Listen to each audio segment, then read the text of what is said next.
राधे राधे प्यारे भक्तों, शाम सदस्य चैनल में आप सभी का स्वागत है। आज हम आपके लिए लेकर आए हैं पौष मास महात्म्यम का 10वां अध्याय। तो आइए सुनते हैं। सूर्य देव की सुप्रभा धरती पर सुख छाए, पौष महीना पुण्य हर दुख को हर जाए। ओम भास्कर नमः। हरे कृष्णा। पौष मास का हर दिन हमें धर्म और तप सत्य मार्ग पर चलने की प्रेरणा देता है। आज पौष मास के 10वें दिन की कथा सुनने का यह पुण्य अवसर है और यह कथा न केवल जीवन को पवित्र बनाती है बल्कि हमारी आत्मा को परम शांति की ओर भी ले जाती है। तो आइए आज की इस पुण्य कथा का श्रवण करें, अपने जीवन को सार्थक बनाएं। इससे पहले का अध्याय तो आपने सुना ही होगा, अब सुनिए आज की कथा। नारायण मुनि कहते हैं, हे नारद, तत् परशुराम जी ने ब्रह्मा जी की बात सुनकर उन जगत गुरु को प्रणाम किया और उसके वरदान पाकर वे सफल मनोरथ होकर शिवलोक को चले गए। वायु के आधार पर टिका हुआ वह मनोहर लोक 1,00,000 योजन ऊंचा और ब्रह्मलोक से भी विलक्षण है। इसका वर्णन करना अत्यंत कठिन है। इसके कठिन भाग के वैकुंठ और वाम भाग की गौरी लोक में नीचे की ओर ध्रुव लोक है, जो संपूर्ण लोकों से परे कहा जाता है। उन सब के ऊपर 50 करोड़ योजन के विस्तार वाला गोलोक है। इसके ऊपर दूसरा गोलोक नहीं है, वही सर्वोपरि कहा जाता है। मन के आसाम वैशाली योगेंद्र परशुराम जी ने इस शिवलोक को देखा। वह महान अद्भुत लोक उपमान और उपमेय से अनेक अर्थात अनुपम श्रेष्ठ योग इंद्रियों की सिद्धि विद्या विशारद करोड़ों कल्पों की तपस्या से पवित्र शरीर वाले पुण्य आत्माओं से निर्देश मनोरथ पूर्ण करने वाले कल्प वर्षों के समूह से भरा हुआ असंख्य कामधेनु समुदायों से सुरक्षित तथा मान नाना प्रकार की पंचीकारी से युक्त उत्तम मणिकासी कलश उज्जवल दिखने वाला अमूल्य मणियों द्वारा निर्मित 100 करोड़ भक्तों के युक्त तथा उससे रमणीय भव्य भाग से उन्हीं शंकर जी का भव्य दिख पड़ा। उस परम मनोहर भव्य की चारों ओर से बहुमूल्य मणियों की 4 दीवारों का निर्माण हुआ। इतना ऊंचा था कि आकाश का स्पर्श कर रहा था। उसका रंग दूध और जल के समान उज्जवल था। उससे 16 दरवाजे थे और वह सैकड़ों ऐसे मंदिर से सुशोभित था जो अमूल्य रत्नों द्वारा निर्मित रत्नों से सीढ़ियों से विभूषित होकर नाना प्रकार के चित्रों से विचित्र होने का कारण अत्यंत सुहावना लग रहा था।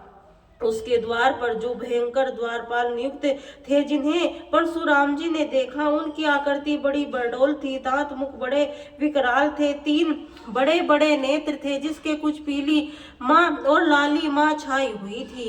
वे जले हुए पर्वत के समान काले महान बल पराक्रम से पवित्र थे। शरीर उत्तम बाघ और विभूति से विभूषित त्रिशूल परत्रत किए हुए दोनों प्रकार के तेज प्रकाशित हो रहे थे। उन्हें देखकर परशुराम जी का मन ग्रस्त हो गया। फिर वे डरते डरते कुछ कहने तत्पर हुए। उन्होंने विपरीत होकर बड़े नम्रता के साथ उन दोनों महाबली द्वारपालों के सामने अपना सारा वृतांत कह सुनाया। ब्राह्मण की बात सुनकर उन दोनों के मन में दया की भावना उभर आई। उन सब श्रेष्ठ अनुचर दूत द्वारा महात्म शंकर जी की आज्ञा लेकर परशुराम जी को भीतर प्रवेश करने का आदेश दे दिया।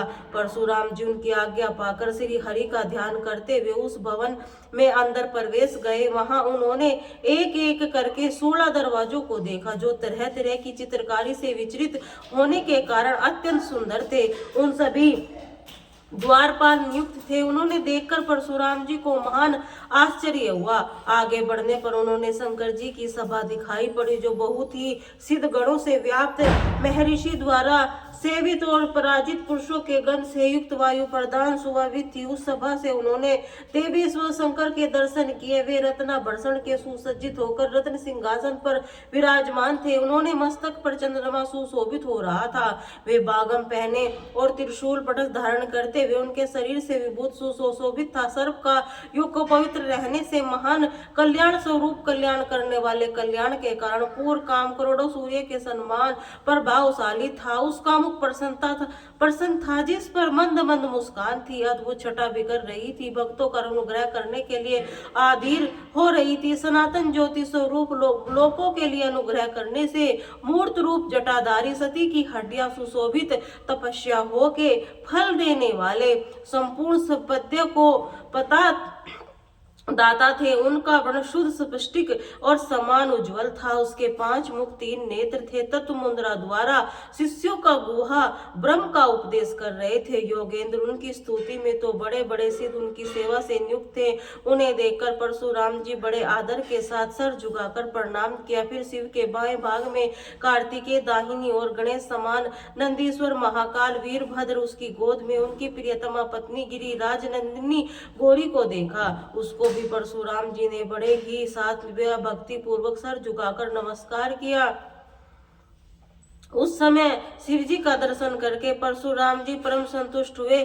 शोक से पीड़ित होकर वे इसीलिए आंखों में आंसू भरकर अत्यंत कातर हाथ जोड़कर शांत भाव से दीन गदगद वाणी के द्वारा शिव जी की स्तुति करने लगे।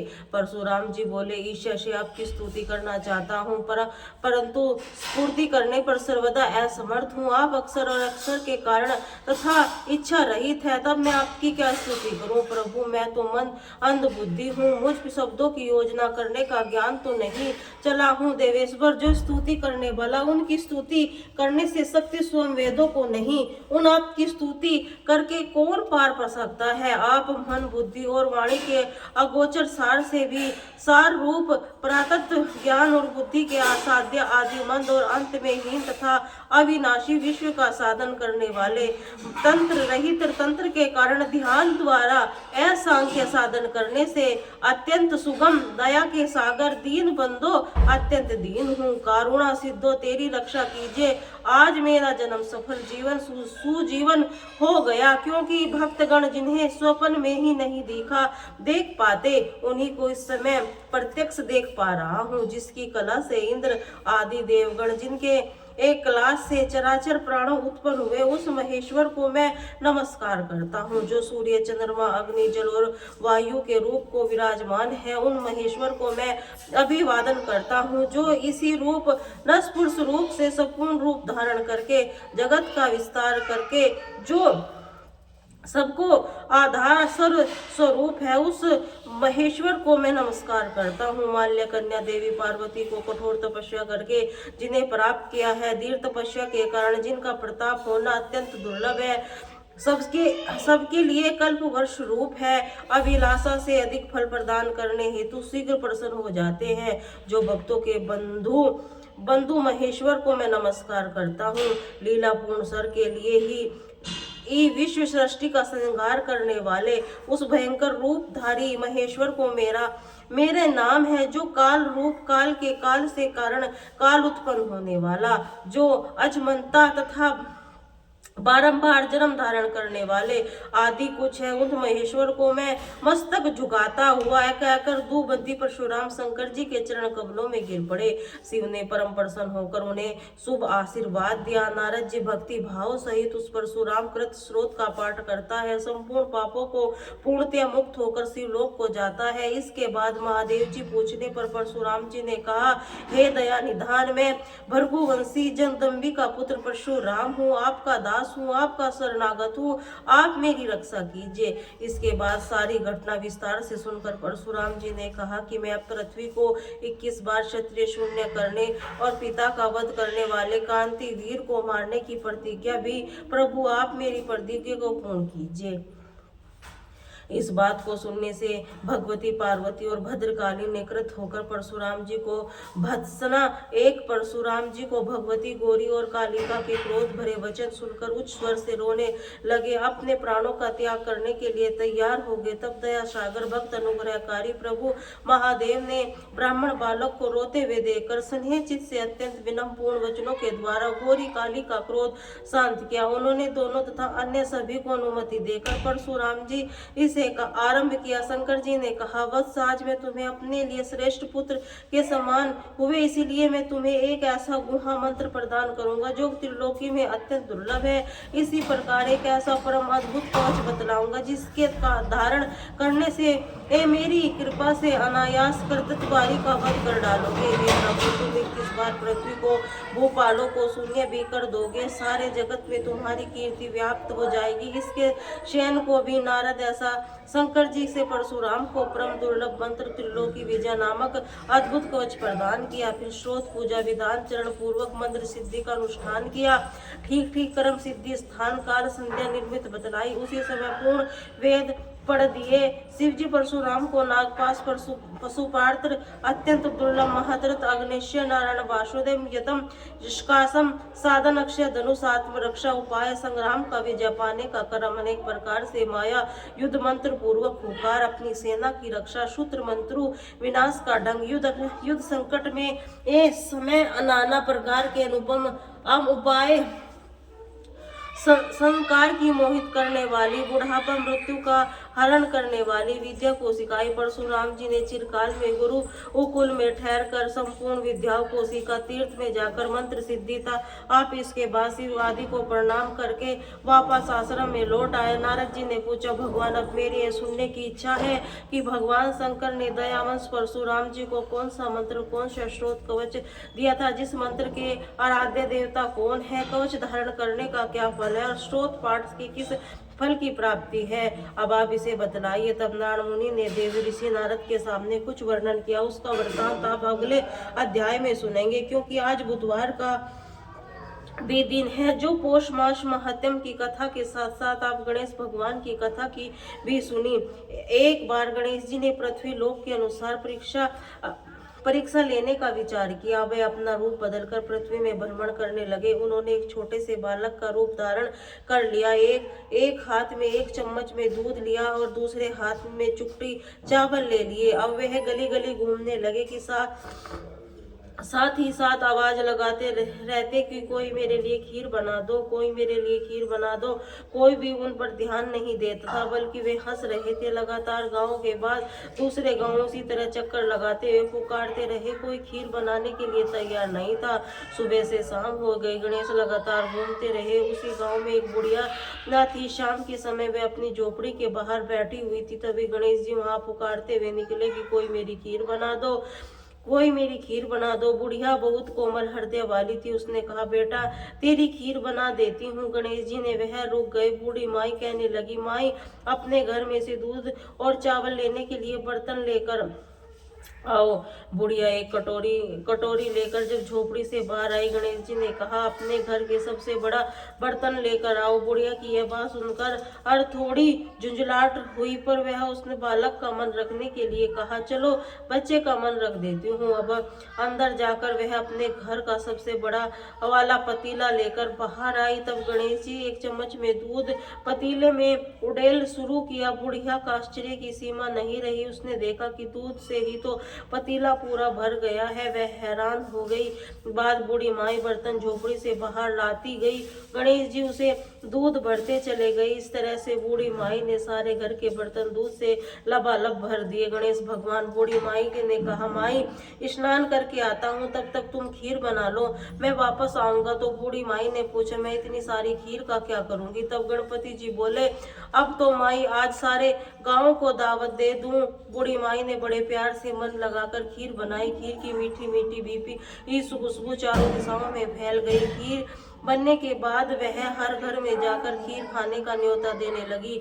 बूढ़ी माई के नौते की बात सुनकर गांव के सभी लोग उस पर हंस रहे थे। बूढ़ी माई के घर में तो खाने का दाना नहीं है, सारे गांव खीर बना खाने की दावत दे रही है। लेकिन गांव के लोगों को कौतूहल हुआ। खीर की खुशबू से लोग खींचे चले आए। वह देखते देखते सारा गांव बूढ़ी माई के घर में इकट्ठा हो गया। बूढ़ी माई की एक बहू भी थी। जब बूढ़ी माई की बहू दावत की बात का पता चला तो वह अब सबसे पहले वहां पहुंच गई। उसने खीर से भरे पतीले को जब देखा तो उसने मुंह में पानी आ गया। उसे बड़ी जोर से भूख लगी थी। उसने एक कटोरी में खीर निकाली और दरवाजे के पीछे बैठकर खाने की तैयारी करने लगी। इसी बीच एक छींटा गिर गया और गणपति जी का भोग लग गया, जिससे वह प्रसन्न हो गए और पूरे गांव को खाने की दावत देकर बूढ़ी माई वापस अपने घर आई, उसने देखा बालक वापस आ गया था। बूढ़ी माई ने उस बालक से कहा, चल बेटा खीर तैयार है, भोग लगा लो। गणपति बोले, माई भोग तो लग चुका है, मेरा पेट पूरी तरह से भर गया है, मैं तृप्त हो गया हूँ, अब तुम खा लो, अपने परिवार गांव वालों को खिला। बूढ़ी माई ने कहा, यह तो बहुत ज्यादा है, इसका पेट भर जाएगा, इसके बाद भी यह बच जाएगी, सब बचे खीर का क्या करूंगी। तब गणेश जी बोले, खीर बचे हुए इस खीर को रात में अपने घर अर के चारों कोनों में रख देना। बूढ़ी माई ने ऐसा ही किया। सारा गांव जी भरकर खीर खा चुका था, ढेर सारी खीर बच गई। बूढ़ी माई ने बची हुई खीर को बर्तनों में अपने घर के चारों तरफ रख दिया। सुबह उठकर देखा तो उसकी आंखें खुली की खुली रह गई और खीर की जगह हीरे जवाहरात और मोती भरे हुए थे। वह बहुत खुश हुई, उसकी सारी दरिद्रता दूर हो गई। अब वह आराम से रहने लगी। फिर से गणपति जी का एक भव्य मंदिर बनवाया, साथ ही एक बड़ा सा तालाब भी खुदवाया। इसी तरह उसका नाम दूर दूर तक प्रसिद्ध हो गया। अब तरह वर्षी की मेले लगने लगे। लोग गणेश भगवान की कृपा प्राप्त करने के लिए उस स्थान पर पूजा करके मान्यवर मानने के लिए आगे गणेश जी के सभी मनोकामना पूर्ण करने लगे। गणपति भगवान की इस कहानी को सुनते यह हुंकारा भरते, सभी पर अपनी कृपा करनी, सभी की रक्षा करना, सभी के विघ्न दूर करना। प्रेम से बोले गणपति भगवान की जय। अब सुनिए सूर्य चालीसा पाठ और सूर्य देव की आरती। रवि हरत घोरतम अनगति किरण पशारी, वंदन करूं तब चंदन अर्घ देऊं जलधारी। सकल सृष्टि के स्वामी सो चराचर नाथ, नित्य दिन होते तुमसे संध्या प्रभात।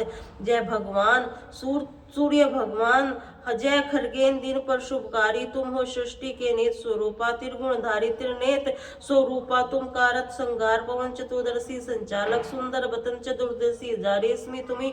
तुम गमन बिहारी चक्र संकार श्वेत कमलधर, मुद्र शोभित चोटे पर सीग कमंडलू मुखमंडल अल माला चरु तिलक पर भाला। विशाल शपथ पर अति द्रतगामी, शरत सारथी अभिरामी। भक्त वरुण आभूषण धारो, अति प्रेम के लाल। पदम स्वार्थक तुम्हें रस वेदा, मित्र कहे तुमको सब वेदा। पंचवेदों में पूजे जाते, मन वांछित फल साधक पाते। द्वादश नाम जपाते, उदारक रोग शोक अरु कष्ट निवारा। माँ कुंती ध्यान लगायो, दानवीर सुत कण पायो। राजा युधिष्ठिर तब जस पायो, अश्य पात्र में वन पायो। शस्त्र त्याग अर्जुन अकोरा, बंदादित्य हृदय पायो। विद्याचल मार्ग में आयो, हाहाकार नित छायो। मुनि अगस्त गिरी गर्व मिटायो, निज बढ़ के विस्मय पायो। मुनि अगस्त महिमा गाई, सुंदर भव्य रघुराय। होते बरोक मधुर फल जाना, मुख मलिन होवे हनुमाना। तब नंदन शनिदेव कहायो, पवन के तति शीर मिटा के यज्ञ पवित्र सुनायो। तुम्हारी कीनु भेंट सुकल यजुर्वेदा, सूर्य देव निरंतर कृष्ण सुदर्शन। भानु स्वरूपा मनन होते ओंकार, समन आत्मा तब स्वरूपा। विगत दिगंबर तेज पजियारा, उज्ज्वल रूप तुम हो आकार। दीर्घपाल करत मुनि अंजलि नित्य करण, अन्न ज्योति करता तुम भगवान सफल बनावे। आराधना गायत्री सरल साधन संध्या, काल करता जो कोई पावे। सदा वही कृत शांति सूर्य दत्तक द्यावे। उतापन करत मंत्र शुभकारी, पूजा उपासक दुतकारी। माघ मास सप्तमी पावन आरंभ होता, सुव्रत पावन भानु सप्तमी। मंगलवारी भक्ति दायिनी, पोषण हारी रवि वासनी। तुमको ध्यावे पुत्र अधिक सुख वैभव पावे। पाप रूपी पर्वत विनाशी, व्रज रूप तुम हो अविनाशी। रहा आन पर ग्रास बनावे, ग्रहण शोरत लग जावे। धर्म दान तप करते हैं साधक मिटते, सूर्य देव कृपा कीजिए। दीर्घायु वृद्धि दीजिए, सूर्य उपासक नित्य ध्यावे। रोग कष्ट दूर हो आवे, दक्षिण दिशा तोरी गति जावे। दक्षिणायन वही कहता, उत्तम गामी तोरी रथ होवे। उत्तरायण तब कहलावे, मन वामना कर्म भावन संजन करता। भरी आतना दर्तन चिंतन करता, जिस दिन पर ध्यान लगायो। कृपा कर भक्ति तुम्हारी, सूर्य भगवान ओम जय सूर्य भगवान। भगवान जगत नेत्र स्वरूपा, तुम हो त्रिगुण स्वरूपा। तब ध्यान ओम जय सूर्य भगवान। भगत सारथी अरुण प्रभु, श्वेत धारी चतुर्भुज शमती। शत शात तुम्हारी कोटि किरण, पधारे तुम हो देव महान। ओम जय सूर्य भगवान।